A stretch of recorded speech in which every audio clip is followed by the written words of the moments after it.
Ey, der Max hat's richtig drauf. Ihr könnt auch im Zoo irgendwo auftreten. Mama? Wir hatten nämlich gerade den Vogel, der hier vorbeigeflogen ist und dachten uns, Mensch, was war denn Der bitte? Und wo Vogel ist er sagt, vorbeigeflogen, aber einer sitzt noch hier. Vogel. Max hat Bastelstunde, aber was er genau baut, das zeigt er später in seinem Video.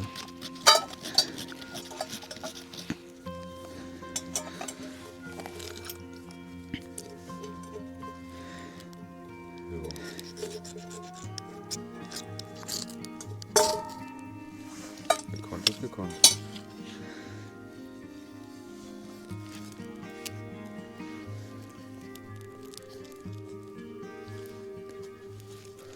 Das Feuer ist an und jetzt beginnt der gemütliche Teil.